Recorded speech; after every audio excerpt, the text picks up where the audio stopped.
Hi, my name is Dorian Howell, and this is the demo of week 1 and 2 workout.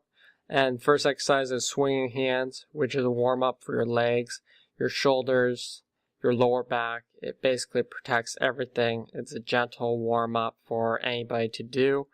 And the thing about week 1 versus week 2 is you basically do the whole exercises, one set of each, and try to do it in 10 minutes or less, and then you stop. You're done for the day. Week 2, however, you're going to do it until you actually reach the 20-minute mark. And this exercise here is high knees, which ideally you should go as high as possible, but just go as high as comfortable for you. And I'm going to show you both the side view and front view like I did with the swinging hands. And with the high knees, it's a cardio exercise. This is your cardio with your workout, but also can work your lower abs. The higher you go, the more it will work your core as well. And this is a great exercise to do at any level. And the bent over row, you can, if you can't notice, is the grip is facing towards my head. It's like a bicep curl grip, which will work your back, it'll work your lats. And it's also going to work your biceps as well. It's going to work your back and biceps. But getting back to week 2 is week 2 you're going to do the whole exercises to 20 minutes, where if you're actually fast enough, you can actually add more sets of the bent over row, your sumo squat or sumo deadlift if you want to call it that, and your bench press. And you do extra few sets to hit the 20-minute mark. Now, the things to watch out for with the bent over row is keep your back from arching too much or leaning in forward.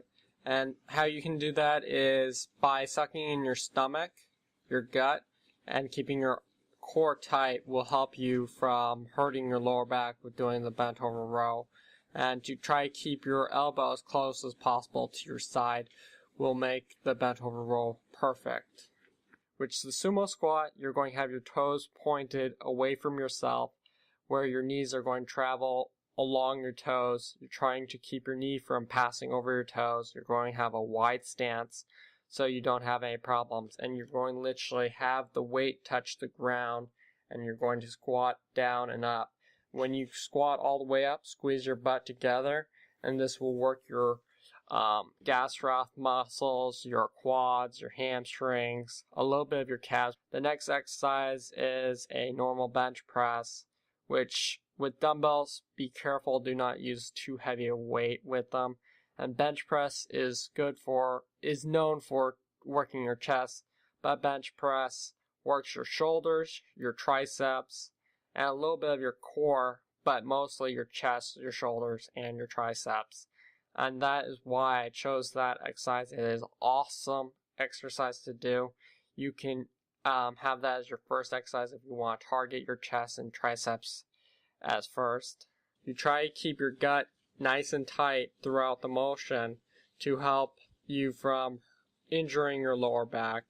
And with bench press especially, try to have the weight about chest level. Any higher than that, you risk hurting your shoulder. Don't want to go really wide, because the wider you go, the more you risk hurting your shoulder, and that could end working out completely. And it's time for stretches, which I actually had to look at my notebook to tell me what the stretches I'm going to do. Which the first one is called a toe touch, where, like it's called, toe touch, you're going to try to touch your toes, and you're going to have your knees locked together or slightly bent if you prefer. And this is going to be a stretch for your hamstrings and your lower back. It is an awesome stretch to do at any time of day. You always work out before you do your stretch, because if you stretch a cold muscle, you can hurt yourself. And then the next stretch is a seated quad stretch, is basically your front of your thigh, where I basically sat on the bench, but ideally you should actually sit on something soft. If you don't feel it, lean backwards a bit and you'll feel it even more.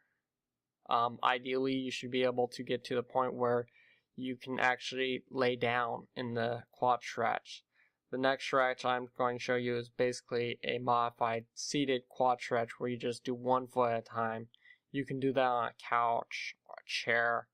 And this is a stretch for your arms and your shoulder, which is ideal to do in a doorway, and you can do both sides. Just have your arms slightly bent, and it will really stretch your arms and chest out. And then the bent over stretch I'm going to have what I'm doing. Then the next stretch, the bent over stretch I was doing, is basically to stretch your back. The toe touch does stretch your back a bit, but this is also ideal to do for a wall stretch as well, or a doorway stretch. It is an awesome stretch to do. And this is the demo of week 1 and week 2 of my lifestyle program. Thank you very much. My name is Dorian Howell. I hope you do an awesome job. Like for me, I actually added in extra high knees because I knew that I wasn't able to make this video longer.